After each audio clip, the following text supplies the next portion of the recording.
this is the second video of our chapter alternating current, and in this we are going to continue with what we did in the first, that was AC voltage applied to a resistor. Okay, so of that topic only we are going to find the RMS current or RMS voltage. Okay, what is the meaning of RMS? RMS means root mean square. Okay, so now basically what is RMS current or RMS voltage? Now in order for us to know that the AC power which is in the form of DC, okay, DC power, okay, is if I want to convert, if I want to know the value of AC power in the form of DC, so if I want to know what is the value of current which is in alternating current, okay, that same value of current, if I want to know if that same current was going in direct DC current, then I can find that out with the help of RMS current or RMS voltage, and that RMS stands for root mean square. Okay, so R for root, M for mean, and S for square. So we have to multiply a certain value to either we have to multiply a certain value so that we can find out, okay, what is the value of current from AC to DC. Okay, so RMS current is given as I RMS like this, and that is equal to root of I square. Okay, so this is nothing but I can write this in the form of IM square upon 2. Okay, and this IM square, root of IM square will be IM upon root 2, and the value of it is 0. Am I going out of range? And the value of it is 0.707 IM. Okay, so the value of 1 upon root 2 is 0.707, and that you multiply with your amplitude of current. Okay, so this factor, when you multiply it, I can understand what is the value of AC to DC. Okay, so IRMS, let me repeat again. So IRMS is equal to root of I square. Okay, this is nothing but root of IM square upon 2. Okay, this we have done in the last class, in the last video. So root of IM square upon 2. Now root of IM square is nothing but IM, and root 2 will be down. So 1 upon root 2 value is 0.707 into this IM. Okay, so same way I can get voltage. Okay, root mean square of voltage is equal to VRMS upon root 2, which will be equal to 0.707 Vm. Okay, so if I want to find out VRMS or RMS value of voltage, then I will have this, sorry, this is Vm. This will be Vm upon root 2. Okay, so VRMS, I will rewrite this. So VRMS is equal to Vm, so the amplitude of voltage upon root 2, 1 upon root 2 value is 0.707 into Vm, amplitude of voltage. Okay, so we can see that VRMS and IRMS, they are almost very much similar. Okay, now the average power for this can be written as IM square R upon 2. Okay, so P, average power, is IM square R upon 2, and IM square upon 2 is nothing but IRMS square R. So this is the average power. Next we are going to study AC voltage applied to an inductor. So in the previous we had studied AC voltage applied to a resistor. Now we are applying AC voltage to an inductor. So this is the diagram, okay, in wherein I am applying AC current, okay, AC source I am taking, which has voltage value of Vm sine omega t, and to that I am attaching an inductor, that is L. Okay, so this is the circuit, and over here we are going to find out what is the voltage value, current value, etc. Okay, so first we know that the voltage value is V is equal to Vm sine omega t. Just like last time, the voltage will remain same. Okay, now there is an induced EMF in the inductor. Okay, the inductor by itself has its induced EMF, and that is given as, so induced EMF is nothing but voltage, and that is given as minus L di by dt. Okay, we have studied this in previous chapter also about inductor, minus L dl by dt. Okay, so by using Kirchhoff's loop rule, again we know that, okay, by using Kirchhoff's loop rule, we know that V minus L di, okay, upon dt should be equal to 0. Okay, or V should, if I take this whole term on the other side, then V is equal to L di by dt. Okay, so then if I can also write this V is equal to L di by dt. So we will equate that V over here in the first equation. So I know that V is equal to, if I take this term on the other side, it will become L di by dt, that is nothing but equal to V, and that I'm going to substitute over here. So I will do it directly on this space which is there. So V, I will write it as, okay, so V, I'm going to write it as L di by dt is equal to Vm sine omega t. Okay, now I want to find out, I have already found out the value of voltage. Now I want to find out the value of current. So I'm going to keep di as it is and take all the other terms on the other side. So it will be Vm sine omega t upon L dt. Okay, now in order to find out how much is the current, this is the derivative of current. In order to find out what is the actual amount of current, then I have to integrate on both the sides of the equation. Okay, so by integrating, so I can say that I am now integrating. I will get current will be equal to, okay, Vm will be constant. From this equation, all the constant I have to remove it outside the equation, outside the integral sign. So Vm is a constant that will come outside the integral sign. L is also constant, so that will also come out of the integral sign. What will remain is sine omega t dt.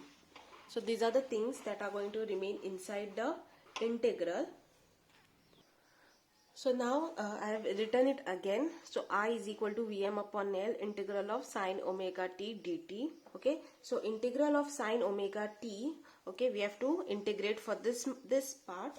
Okay, now this is nothing but I is equal to minus sine omega t is sine omega t is minus, I will write this Vm upon L as it is, and sine omega t is minus 1 upon omega cos omega t plus a constant k.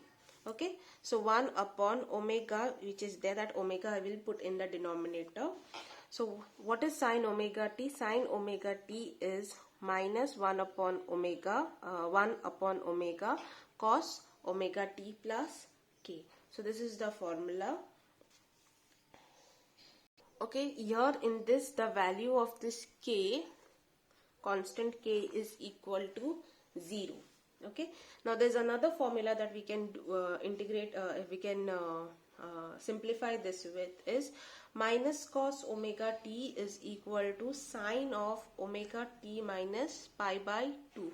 So I'm going to put this formula in this equation.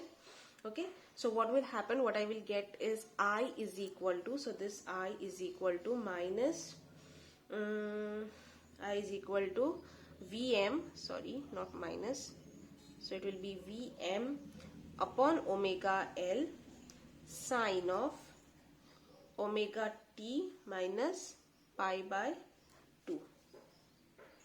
Okay, now this Vm omega L, so this whole term Vm upon omega L is nothing but Im. So final current is equal to, so I can write Vm omega upon omega L as Im. So I will be equal to Im sine of omega t minus pi by 2. So this is the value for the current. Okay, how much is the current in the circuit? Okay, now I have current and I previously had voltage. So this is my current and my voltage was over here. So now I can represent this in the phasor diagram. So here is the phasor diagram. Okay, now I can see that the voltage and current, they are not overlapping each other, but they are differentiated by an angle. How much is that angle? That angle is over here, see, pi by 2. Everywhere we have got pi by 2, right? So that angle, there is a phase difference of pi by 2. The meaning of pi by 2 is it is 1/4 of a cycle. Okay, pi means complete cycle. 2 pi means a complete cycle. Pi is a half cycle and pi by 2 will be 1/4 of a cycle. So we can see over here that the current, it lags behind voltage by 1/4 of a cycle or pi by 2 cycle. So the current is behind voltage. Okay, current is behind voltage by 1/4 of a cycle. Okay, this is nicely represented in that animated video which I had sent. So you can look at it and see that how, as this phasor diagram is moving, how the changes in this diagram occurs. Same way over here. Okay, this is the maximum amplitude of current, this is the maximum amplitude of voltage. Okay, the length of the vector I tells me what is the amplitude.